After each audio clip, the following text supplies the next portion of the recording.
As Clint Eastwood casually wandered past a bustling art stand on a crowded city sidewalk, hardly anyone even gave him a second glance.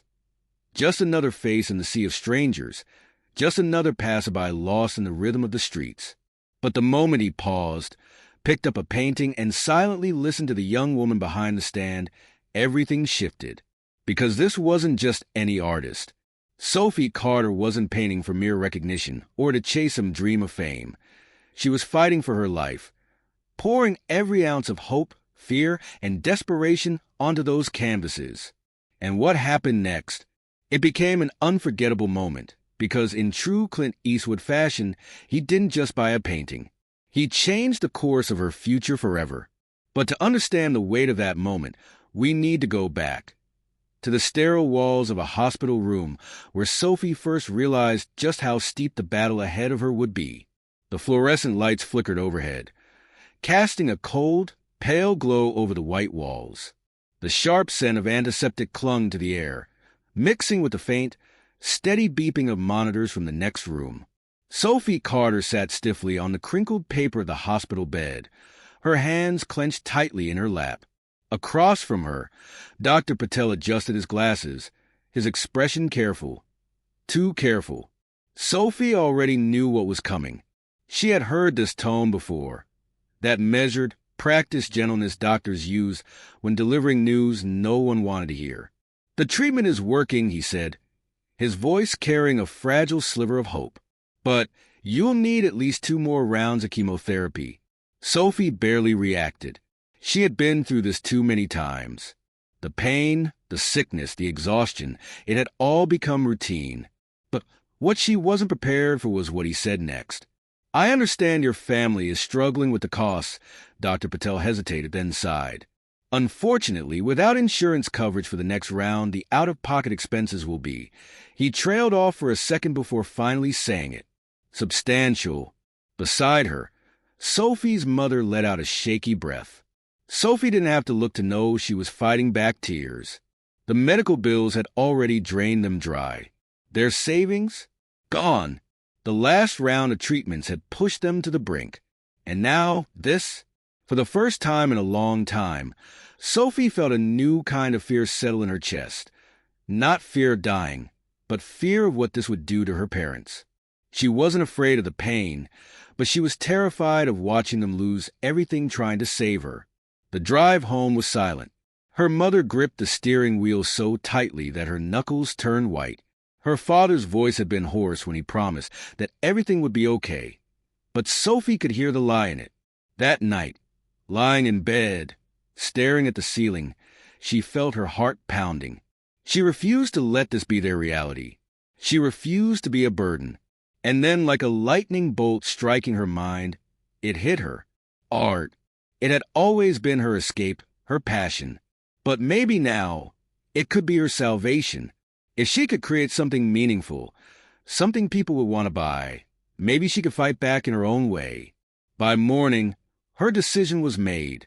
She wasn't waiting for a miracle. She was going to make one. The first brushstroke always felt like magic. The way the colors came to life beneath her fingers, blending, shifting, becoming something entirely new. Blues, oranges, streaks of gold. Each stroke carried a piece of her, a fragment of her soul. Sitting on a small foldable stool, Sophie set up her modest art stand on a bustling downtown sidewalk. The wooden table in front of her was carefully arranged with her paintings, each one holding a story, a moment, a feeling. Her mother had helped her set up that morning, but from here on out, it was all up to Sophie. She had poured every ounce of energy into these pieces, knowing that this wasn't just about selling art. It was about survival. But hope was a fragile thing. People passed by, barely noticing. Some slowed, eyes flicking to the canvases, only to move on moments later. A woman in a navy blazer hesitated, admiring a painting. Sophie held her breath. But then, with a small shake of her head, the woman walked away. A man in a tailored suit stopped long enough to read the handwritten sign in front of her booth. Original art. Funding my cancer treatment. His lips pressed into a thin line. Then he turned and left. Sophie exhaled slowly, gripping the edge of the table to steady herself. The heat of the afternoon pressed down, making her dizzy. Hours had passed. Not a single sale. Her hands trembled slightly as she took a sip of water. Fatigue gnawed at her bones, a cruel reminder that she wasn't just fighting the world. She was fighting her own body. But giving up? That wasn't an option. She forced a smile as an elderly couple approached. The woman's eyes softened as she traced her fingers along the edge of a canvas, a painting of a vast desert sky, deep purple streaked with gold. "How much for this one?" she asked gently. Sophie swallowed hard. $80. The woman glanced at her husband. He nodded. "We'll take it." For a moment, Sophie didn't move. She had rehearsed this moment 1,000 times in her mind, but now that it was happening, she felt frozen. Then, as the woman handed her the cash, something inside Sophie cracked open. Her first sale. Her first victory. And in that moment, something shifted. She wasn't just a girl selling paintings on a street corner. She was fighting, and she wasn't done yet. The city pulsed with life. Street musicians strummed guitars, their melodies blending with the honking of distant traffic. Tourists snapped photos of murals on old brick buildings. Businessmen, glued to their phones, rushed past without a second glance. Sophie sat at her small table, hands resting on her knees, watching the world move around her. It was strange, being surrounded by so many people, yet feeling invisible. She had sold one painting. Just one. Every time someone slowed, every time their eyes lingered on her art, hope flared in her chest. Maybe this person would see her, not as a girl begging for charity, but as an artist. Most didn't. Some only stopped to offer pity. A middle-aged woman in a floral dress sighed as she read Sophie's sign. "Oh, honey," she murmured, voice thick with sympathy. "I wish I could help, but I just don't have the money." Sophie smiled politely. "That's okay. Thank you for stopping." The woman lingered. "You must be so brave." Brave. That word again. She had heard it so many times since her diagnosis. But it never felt right. She wasn't brave. She was desperate. She was tired. Still, she nodded, let the woman offer her soft words, and then watched her walk away. Minutes later, a different kind of customer arrived.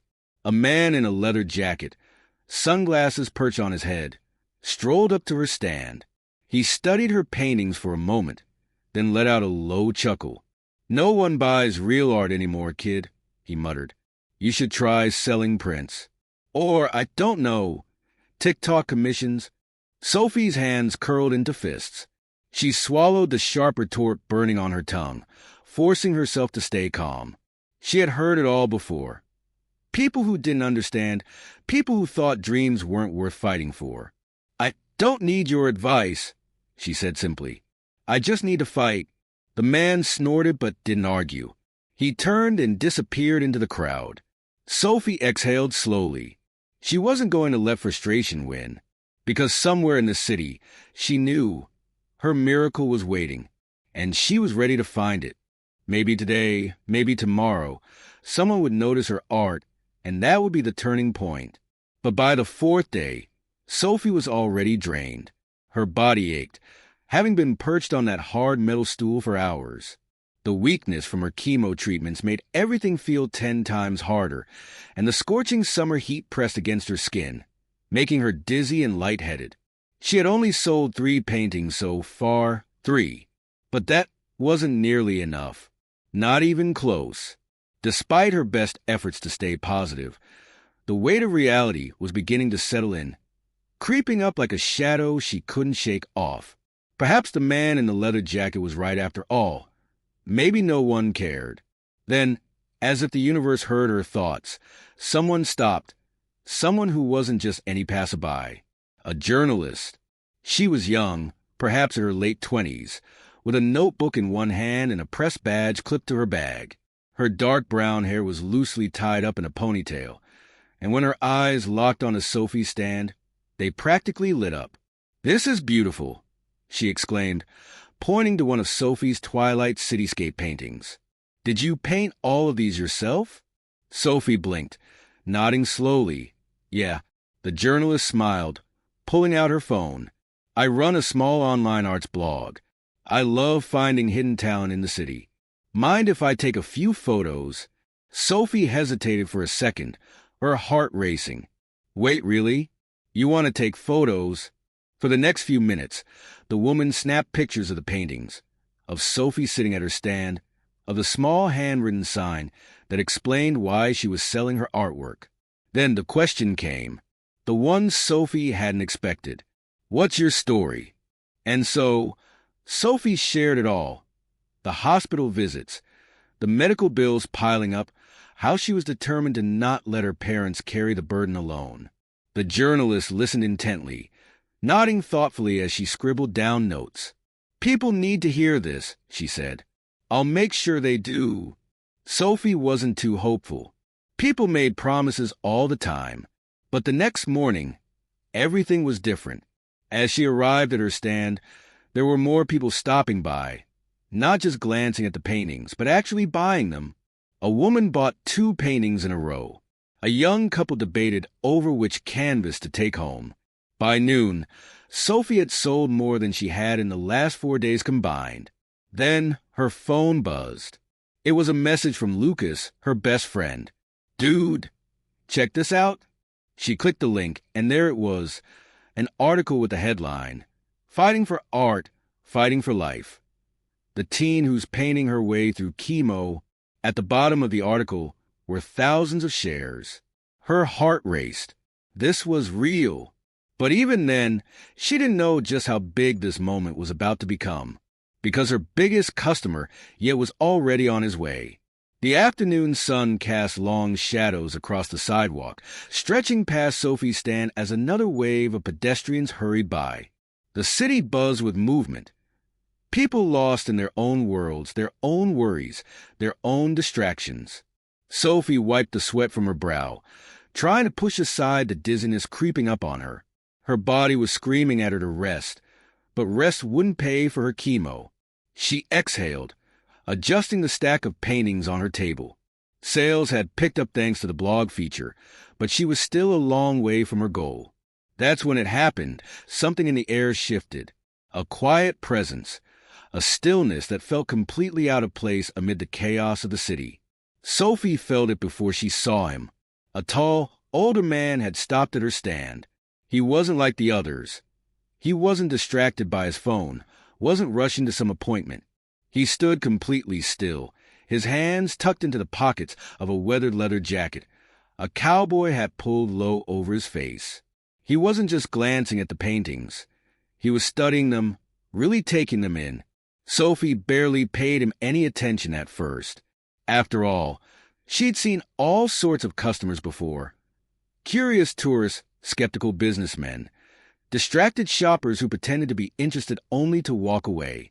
But this guy, something about him was different. She was too tired to figure out why.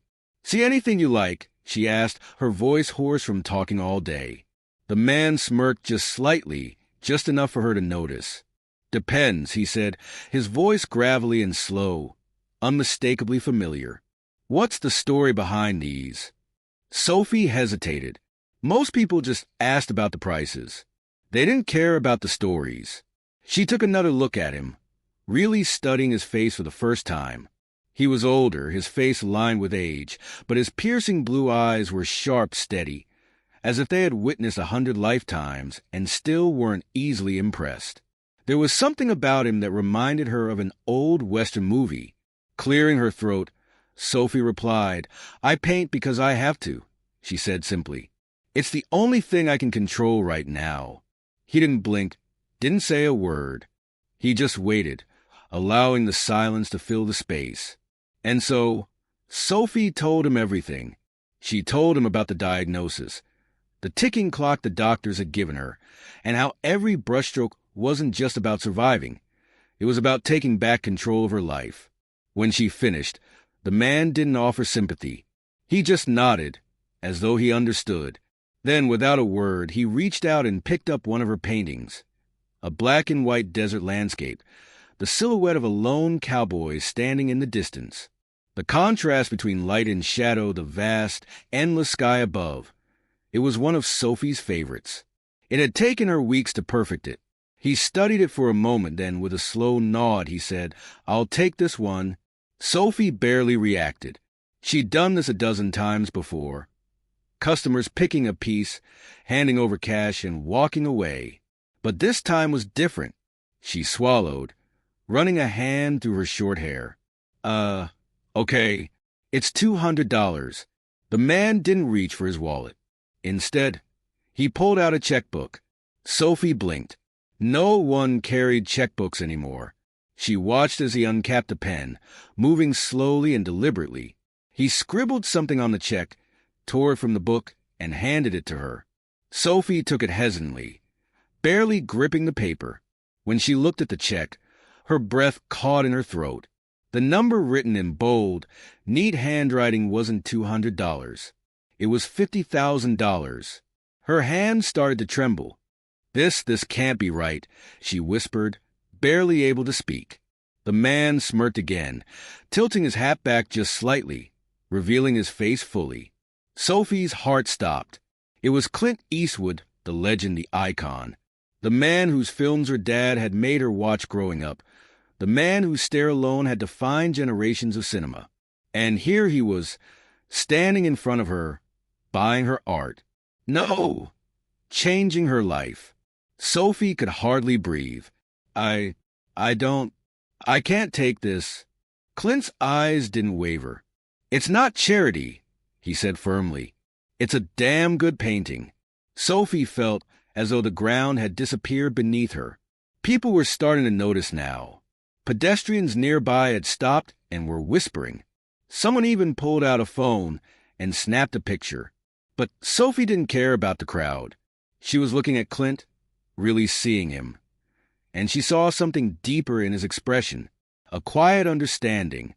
He knew what it meant to fight for something, to keep fighting, no matter the odds. And here he was, standing in the middle of a busy street, giving her the chance to keep fighting too. Her hands clenched around the check. For the first time in months, Sophie felt something she hadn't felt in so long, hope. And the craziest part? This was only the beginning. Wow! This story is powerful and emotional. It highlights the impact of art, resilience, and the unexpected kindness of someone like Clint Eastwood. From struggling to make ends meet while battling cancer to having her life change in an instant, Sophie's journey shows how a single act of belief can alter the course of someone's life. The combination of determination and chance makes it so moving. What really hit me is how the painting becomes more than just an object. It symbolizes Sophie's fight for survival and the unexpected way in which people can change your life for the better. If the second story on the right is even more intense, I'm definitely curious to hear about it. What happens in the second story?